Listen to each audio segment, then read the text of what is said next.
ಅರಿಶಿನ ಪುಡಿ ಬಳಕೆಗೂ ಮುನ್ನ ಬಿ ಕೇರ್ಫುಲ್. ಅರಿಶಿನ ಪುಡಿ, ಮಸಾಲೆ ಪುಡಿಗಳಲ್ಲಿ ಸೀಸದ ಅಂಶ ಪತ್ತೆ. ಸರ್ಕಾರದಿಂದಲೇ ಅಧಿಕೃತ ಟೆಸ್ಟ್ಗೆ ಆದೇಶ.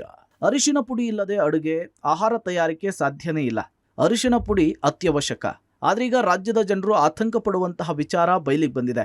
ಅರಿಶಿನ ಪುಡಿ ಮತ್ತು ಬೇರುಗಳಲ್ಲಿ ಸೀಸದ ಅಂಶ ಕಲಬೆರಕೆ ಮಾಡ್ತಾ ಇದ್ದಾರೆ ಅಂಥೇಳಿ ಆಹಾರ ಸುರಕ್ಷತೆ ಮತ್ತು ಔಷಧಿ ನಿಯಂತ್ರಣ ಇಲಾಖೆಗೆ ದೂರು ದಾಖಲಾಗಿದೆ. ಅರಿಶಿನದ ಪುಡಿ ಮತ್ತು ಮಸಾಲೆಯ ಪುಡಿ ಗಟ್ಟಿಯಾಗಬೇಕು ಅಂಥೇಳಿ ಕಲಬೆರಕೆ ಮಾಡ್ತಾ ಇದ್ದು ಫುಡ್ ಸೇಫ್ಟಿ ಡಿಪಾರ್ಟ್ಮೆಂಟ್ಗೆ ದೂರು ದಾಖಲಾಗಿದೆ.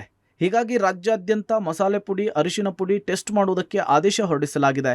ಅರಿಶಿನ ಪುಡಿಗೆ ಯಾವುದೋ ಚಕ್ಕೆಯ ಪುಡಿಯನ್ನ ಮಿಕ್ಸ್ ಮಾಡ್ತಾ ಇದ್ದಾರೆ ಎಂಬುದು ದೂರಾಗಿದೆ. ಈ ಕಲಬೆರಕೆಯಿಂದ ಕ್ಯಾನ್ಸರ್ಗೆ ಕಾರಣವಾಗುವುದು ಅಲ್ಲದೆ ಹಲವು ಹಾನಿಕಾರಕ ಅಂಶಗಳಿಗೆ ಕಾರಣವಾಗ್ತಿದೆ.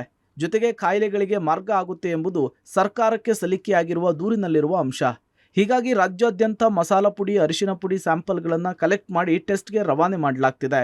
ಅರಿಶಿನ ಪುಡಿ ಕಲಬೆರಕೆಯಾಗಿ ಕ್ಯಾನ್ಸರ್ಗೆ ಅದು ಕಾರಣವಾಗುತ್ತೆ ಅನ್ನೋದು ಆತಂಕ ಪಡುವ ವಿಚಾರ.